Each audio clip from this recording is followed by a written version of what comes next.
ಅವರಿಬ್ರು ಸಮಾಜದಲ್ಲಿ ಜವಾಬ್ದಾರಿಯುತ ಸ್ಥಾನದಲ್ಲಿ ಇರೋರು. ಒಬ್ಬ ವೃತ್ತಿಯಿಂದ ವಕೀಲ, ಮತ್ತೊಬ್ಬ ಪುರಸಭೆಯ ಮುಖ್ಯಾಧಿಕಾರಿ.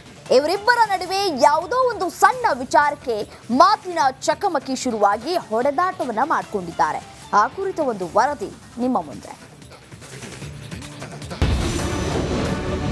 ವಕೀಲರು ಪುರಸಭೆ ಮುಖ್ಯಾಧಿಕಾರಿ ಮಧ್ಯೆ ಮಾರಾಮಾರಿ. ಸರ್ಕಾರಿ ಜಾಗ ಒತ್ತುವರಿ ತೆರವಿನ ವಿಚಾರವಾಗಿ ಕಿತ್ತಾಟ. ಆಸ್ಪತ್ರೆ ಬೆಡ್ ಮೇಲೆ ಮಲಗಿರುವ ಅಧಿಕಾರಿ, ಪುರಸಭೆ ಪೌರ ಕಾರ್ಮಿಕರಿಂದ ದಿಢೀರ್ ಪ್ರತಿಭಟನೆ. ಎಲ್ಲ ಘಟನೆಗಳು ನಡೆದಿದ್ದು ಬೆಳಗಾವಿ ಜಿಲ್ಲೆಯ ಅಥಣಿಯಲ್ಲಿ. ಸರ್ಕಾರಿ ಜಾಗ ಒತ್ತುವರಿ ತೆರವಿಗೆ ವಿಚಾರವಾಗಿ ಚರ್ಚೆ ಮಾಡುವಾಗ ಮಾತಿಗೆ ಮಾತು ಬೆಳೆದಿದೆ. ಪುರಸಭೆ ಕಚೇರಿಯಲ್ಲಿ ವಕೀಲರು ಮತ್ತು ಮುಖ್ಯಾಧಿಕಾರಿ ನಡುವೆ ಗಲಾಟೆಯಾಗಿ ಮಾರಾಮಾರಿ ನಡೆದಿದೆ. ಮುಖ್ಯಾಧಿಕಾರಿ ಅಶೋಕ ಗುಡಿಮನಿ ಮೇಲೆ ನ್ಯಾಯವಾದಿ ಮಿತೇಶ್ ಪಟ್ಟಣ ಹಲ್ಲೆ ಮಾಡಿ ಕೊಲೆ ಬೆದರಿಕೆ ಹಾಕಿದ್ದಾರೆ ಎಂಬ ಆರೋಪ ಕೇಳಿಬಂದಿದೆ. ಇನ್ನು ಗಲಾಟೆಯಲ್ಲಿ ಮುಖ್ಯಾಧಿಕಾರಿ ಅಶೋಕ ಗುಡಿಮನಿ ಅಸ್ವಸ್ಥಗೊಂಡು ಅಥಣಿ ಸರ್ಕಾರಿ ಆಸ್ಪತ್ರೆಯಲ್ಲಿ ಚಿಕಿತ್ಸೆ ಪಡೆದಿದ್ದಾರೆ. ಬಳಿಕ ನನಗೆ ಜೀವ ಭಯ ಇರುವ ಕಾರಣ ದೂರು ದಾಖಲು ಮಾಡುವ ಬಗ್ಗೆ ಆಲೋಚನೆ ಮಾಡ್ತಿರುವುದಾಗಿ ತಿಳಿಸಿದ್ರು. ಮಾಡ್ತೀವಿ ಅಂತ ಹೇಳಿದ್ರು. ಹಿಂಗಾಗಿ ನಾನು FIR ಮಾಡಿಸ್ತಿಲ್ಲ. ಇದರಿಂದ FIR ಮಾಡಿಸ್ತಿಲ್ಲ. ನನಗೆ ಅವರು ಬಡದಲ್ಲಿ ಹೊಡಿತಕ್ಕೆ ನನಗೆ ಆರಾಮ ಮಾಡಿಸ್ಲಿಲ್ಲ. ಈ ಕಡೆ ಹಾಸ್ಪಿಟ್ಲಿಗೆ ಬಂದ ಟ್ರೀಟ್ಮೆಂಟ್ ಮುಗಿಸ್ಕೊಂಡು ಮನೆಗೆ ಹೋಗಿ ಅದೇ FIR ಮಾಡೋದ್ರ ಬಗ್ಗೆ FIR ಏನು ಮಾಡಿದ್ರು. ಇಲ್ಲಿ ಹಾಸ್ಪಿಟ್ಲಿಗೆ ಬಂದಾಗಲೂ ಹೇಳಿ ಹೋಗಿದ್ರು, ನೀನು FIR ಮಾಡಿಸಿದ್ರೆ ನೀನು ಬಿಡಲ್ಲ. ಇನ್ನು ಘಟನೆ ಕುರಿತು ನ್ಯಾಯವಾದಿ ಮಿತೇಶ್ ಪಟ್ಟಣ ಪ್ರತಿಕ್ರಿಯೆ ಕೊಟ್ಟಿದ್ದು, ನಾನು ವಿವಾದಿತ ಪ್ರಕರಣದ ಕುರಿತು ಮಾಹಿತಿ ಕೇಳಿದ್ದಕ್ಕೆ ಸರಿಯಾಗಿ ಮಾಹಿತಿ ನೀಡಿಲ್ಲ. ಇದರಿಂದಾಗಿ ನೂಕುನುಗ್ಗಲು ಆಗಿದ್ದು ಸತ್ಯ. ಆದರೆ ನಾನು ಹಲ್ಲೆ ಮಾಡಿಲ್ಲ ಅಂತ ಸಮಜಾಯಿಸಿ ಕೊಟ್ಟರು. ಈಗ ನಾವು ಹೋದಂಥವ್ರು 3 ಮಂದಿ ವಕೀಲರು, ಒಬ್ಬರು 20 ವರ್ಷ ಪ್ರಾಕ್ಟೀಸ್ ಮಾಡಿದಂಥ ಶಿಶಿಬಾಡಿ ವಕೀಲರು, ನಮ್ಮದು 10-12 ವರ್ಷ ಪ್ರಾಕ್ಟೀಸ್ ಆದಂಥ ನಾವು, ನಮ್ಮ ಜೋಡಿ ನಮ್ಮ ಜೂನಿಯರ್ ವಕೀಲರು, ಬಂಗಾರ ವಕೀಲರು ಬಂದಿದ್ರು. ಈಗ ನಮ್ಮ ಎಲ್ಲ ವಕೀಲರ ಮೇಲೆ ಹಲ್ಲೆ ಮಾಡಿದ್ದಾರೆ ಅಂದರೆ ಈಗ ದೊಡ್ಡ ನನಗೆ ಅಷ್ಟೇ ಅಲ್ಲ, ಎಲ್ಲ ವಕೀಲರ ಸಮುದಾಯಕ್ಕೆ ಹಲ್ಲೆ ಆಗಿದ್ದು. ಯಾಕಂದ್ರೆ ನಾವು ಸಾರ್ವಜನಿಕವಾಗಿ ಹಿತಾಸಕ್ತಿ ಬಗ್ಗೆ ಕೇಳಕ್ಕೆ ಹೋಗಿದ್ದೆವು, ನಮ್ಮ ವೈಯಕ್ತಿಕವಾಗಿ ಯಾವುದೂ ಇಲ್ಲ ಅಲ್ಲಿ. ಈ ಬೆನ್ನಲ್ಲೇ ಮುಖ್ಯಾಧಿಕಾರಿ ಮೇಲಿನ ಹಲ್ಲೆಯನ್ನು ಖಂಡಿಸಿ ಅಥಣಿ ಪುರಸಭೆಯ ಪೌರ ಕಾರ್ಮಿಕರು ದಿಢೀರ್ ಪ್ರತಿಭಟನೆ ನಡೆಸಿ ವಕೀಲರ ಬಂಧನಕ್ಕೆ ಆಗ್ರಹಿಸಿದ್ರು.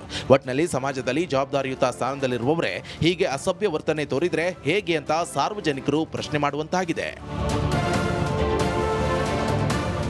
Sanju Arabhavi, republic Kannada, Chikkodi.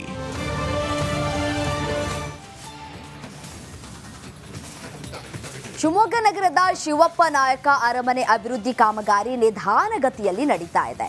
Smart city ಅಧಿಕಾರಿಗಳ ವಿಳಂಬ ಧೋರಣೆಯಿಂದ ಪ್ರವಾಸಿಗರಿಗೆ ನಿರಾಸೆಯಾಗಿದೆ. ಈ ಕುರಿತ ಸಂಪೂರ್ಣ ವರದಿ ಇಲ್ಲಿದೆ ನೋಡಿ. ಶಿವಪ್ಪ ನಾಯಕ ಅರಮನೆಗೆ ಸಿಗದ ಕಾಯಕಲ್ಪ, ಕಾಲಮಿತಿಯಲ್ಲಿ ಕಾಮಗಾರಿ ಮುಗಿಸದೆ ವಿಳಂಬ. ಇದು ಶಿವಪ್ಪ ನಾಯಕನ ಅರಮನೆ. ಶಿವಮೊಗ್ಗ ಜಿಲ್ಲೆಯ ಐಕಾನ್ ನಂತಿರುವ ಈ ಅರಮನೆ ನವೀಕರಣದ ಕಾಮಗಾರಿ ಕಳೆದ 2 ವರ್ಷಗಳಿಂದ ನಡೆಯುತ್ತಿದೆ. ಕಾಲಮಿತಿಯೊಳಗೆ ಕಾಮಗಾರಿ ಮುಗಿಸದೆ ಅಧಿಕಾರಿಗಳು ವಿಳಂಬ ಧೋರಣೆ ಅನುಸರಿಸುತ್ತಿದ್ದಾರೆಂಬ ಆರೋಪ ಕೇಳಿಬಂದಿದೆ.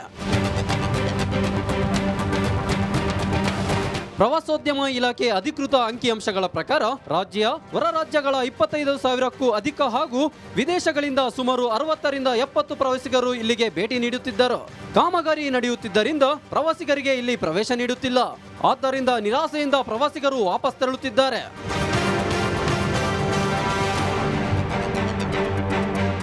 ಇನ್ನು ಅರಮನೆಯನ್ನು ಸಾಂಪ್ರದಾಯಿಕ ಶೈಲಿಯಲ್ಲಿ ಅಭಿವೃದ್ಧಿಪಡಿಸುವ ಉದ್ದೇಶದಿಂದ ಸ್ಮಾರ್ಟ್ ಸಿಟಿ ಹೆರಿಟೇಜ್ ಯೋಜನೆಯಡಿ ಕೈಗೆತ್ತಿಕೊಳ್ಳಲಾಗಿದೆ. ಕಾಮಗಾರಿ ಕಾಲಮಿತಿಯೊಳಗೆ ಮುಗಿಯದ ಕಾರಣ ಪ್ರವಾಸಿಗರು ಮತ್ತು ಸಾರ್ವಜನಿಕರಿಗೆ ತೊಂದರೆಯಾಗುತ್ತಿದೆ.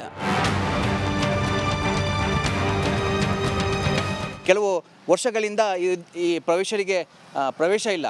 ಇದಕ್ಕೆ ಕಾರಣ ಏನು ಅಂದರೆ ಸ್ಮಾರ್ಟ್ ಸಿಟಿ ಯೋಜನೆ ಅಡಿಯಲ್ಲಿ ಈ ಅರಮನೆಯನ್ನು ಜೀರ್ಣೋದ್ಧಾರ ಮಾಡುವ ಜೊತೆಗೆ ಇವತ್ತಿನ ಇಂಟರ್ನ್ಯಾಷನಲ್ ಏನು ಲಿಮಿಟ್ ಇದೆ ಅಥವಾ ಸೌಕರ್ಯಗಳನ್ನು ಕೊಡಬೇಕು, ಅದೇ ರೀತಿ ಆಡಿಟೋರಿಯಂಗಳನ್ನು ಕೊಡಬೇಕು, ಒಳ್ಳೆ ಗ್ಯಾಲರಿಗಳನ್ನು ಕೊಡಬೇಕು ಅಂಥೇಳಿ ಈ ಯೋಜನೆ ಅಡಿಯಲ್ಲಿ ಕಾರ್ಯ ಶುರು ಮಾಡ್ತಾರೆ.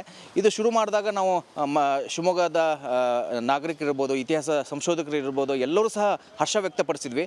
ಆದರೆ 3-4 ವರ್ಷಗಳಾದರೂ ಸಹ ಈ ಕಾರ್ಯ ಪೂರ್ಣಗೊಂಡಿಲ್ಲ. ಹಾಗಾಗಿ ತುಂಬ ಬೇಸರದ ಸಂಗತಿ. ಸ್ಮಾರ್ಟ್ ಸಿಟಿ ಅಧಿಕಾರಿಗಳು ಅರಮನೆ ನವೀಕರಣ ಕಾಮಗಾರಿಯನ್ನು ಬೇಗ ಪೂರ್ಣಗೊಳಿಸಿ ಪ್ರವಾಸಿಗರಿಗೆ ಅನುಕೂಲ ಮಾಡಿಕೊಡ್ತಾರಾ ಕಾದು ನೋಡಬೇಕಿದೆ. ಕ್ಯಾಮರಾ ಪರ್ಸನ್ ಚಿರಾಗ್ ಜೊತೆ ಭೀಮನಾಯಕ್ ಎಸ್, ರಿಪಬ್ಲಿಕ್ ಕನ್ನಡ, ಶಿವಮೊಗ್ಗ. ಇಲ್ಲೊಂದು ಹೆದ್ದಾರಿ ಜನರಿಗೆ ಅನುಕೂಲ ಆಗುವ ಬದಲು ಅನಾನುಕೂಲವೇ ಆಗ್ತಾ ಇದೆ. ದೊಡ್ಡ ದೊಡ್ಡ ಪಟ್ಟಣಗಳಿಗೆ ಸಂಪರ್ಕ ಸಾಧಿಸುವ ರಸ್ತೆಯ ಮಂದಗತಿಯ ಕಾಮಗಾರಿಯಿಂದ ಸಾರ್ವಜನಿಕರು ಹೈರಾಣರಾಗಿದ್ದಾರೆ. ಆ ಕುರಿತು ಒಂದು ವರದಿ ಇಲ್ಲಿದೆ ನೋಡಿ. ಹದಗೆಟ್ಟ ಹೆದ್ದಾರಿಯಿಂದ ಕಂಗೆಟ್ಟ ಜನ. 10 ವರ್ಷವಾದರೂ ಪೂರ್ಣವಾಗದ ಕಾಮಗಾರಿ. ಆಮೆಗತಿಯ ಕೆಲಸದ ವಿರುದ್ಧ ಜನಾಕ್ರೋಶ. ಈ ದೃಶ್ಯಗಳನ್ನ ಒಮ್ಮೆ ನೋಡಿ. ಅಲ್ಲಲ್ಲೇ ಬಿದ್ದ ಸಿಮೆಂಟ್ ಬ್ರೇಕ್ಸ್, ರಸ್ತೆ ಪಕ್ಕದಲ್ಲಿ ನಿಂತ ಹಿಟಾಚಿ, ಮಳೆಯಿಂದ ರಸ್ತೆ ತುಂಬಾ ಕೆಸರು, ರಸ್ತೆ ದಾಟಲು ಜನರ ಪರದಾಟ. ಇದು ಹೆಸರಿಗೆ ಮಾತ್ರ ಹೆದ್ದಾರಿ, ಆದರೆ ಹೈವೇಗೆ ಇರಬೇಕಾದ ಒಂದು ಕುರುಹು ಇಲ್ಲಿಲ್ಲ.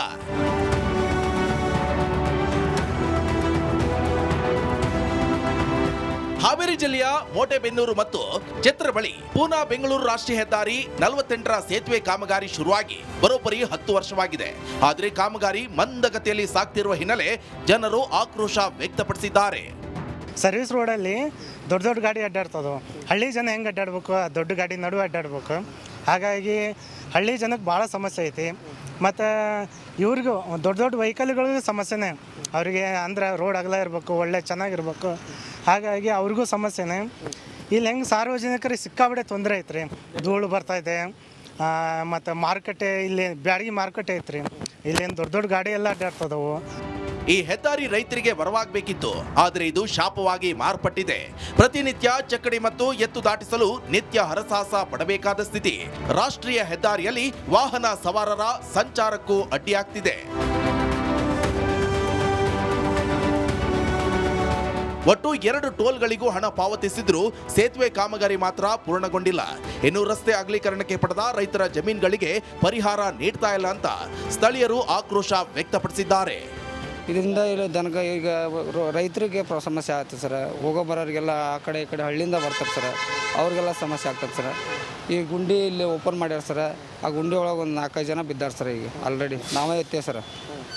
ಅದಲ್ದನ ಮತ್ತು ಈಗ ಜನಕ್ಕೆಲ್ಲ ಭಾಳ ತುಂಬ ತೊಂದರೆಗಳಾಗ್ತವೆ ಸರ್. ಆಕ್ಸಿಡೆಂಟ್ ಭಾಳ ಆಗ್ತದೆ. ಅದರಿಂದ ಒಂದು ಸ್ವಲ್ಪ ಪ್ರಾಬ್ಲಮ್ ಆಗ್ತಿದೆ ಸರ್. ಇದು ಬೇಗ ಕಾಮಗಾರಿ ಚಾಲೂ ಆಗ್ಬೇಕು ಸರ್. ಇದು ಒಂದು ಆಶೆ ಸರ್. ಒಂದು 10 ವರ್ಷದಿಂದ ಆಯ್ತು ಸರ್ ಇದು ಸಮಸ್ಯೆ ಹಿಂಗೆ ಐತೆ ಸರ್. ಹಾವೇರಿಗೆ ಹೊಸದಾಗಿ ಆಯ್ಕೆಯಾಗಿರುವ ಸಂಸದ ಬಸವರಾಜ ಬೊಮ್ಮಾಯಿ ಈ ಕಡೆ ಗಮನ ಹರಿಸಬೇಕಿದೆ. ಆದಷ್ಟು ಬೇಗ ಸೇತುವೆ ಕಾಮಗಾರಿ ಪೂರ್ಣಗೊಳಿಸಿ ಜನರ ಕಷ್ಟಗಳಿಗೆ ಮುಕ್ತಿ ನೀಡಬೇಕಿದೆ. Maruti BM, republic Kannada, Haveri. ಬುಡಾದಂತೆ ಬಳ್ಳಾರಿಯ ಬುಡಾದಲ್ಲಿಯೂ ಅಕ್ರಮ ನಡೆದಿರೋ ಆರೋಪ ಕೇಳಿಬಂದಿದೆ. ಬುಡಾ ಅಧ್ಯಕ್ಷರ ವಿರುದ್ಧವೇ ಕಾಂಗ್ರೆಸ್ ಶಾಸಕರು ಸಿಡಿದೆದ್ದು ತನಿಖೆಯನ್ನ ನಡೆಸುವಂತೆ ಸರ್ಕಾರಕ್ಕೆ ಪತ್ರವನ್ನ ಬರೆದಿದ್ದಾರೆ. ಏನಿದು ಹಗರಣ? ಈ ಸ್ಟೋರಿ ನೋಡಿ.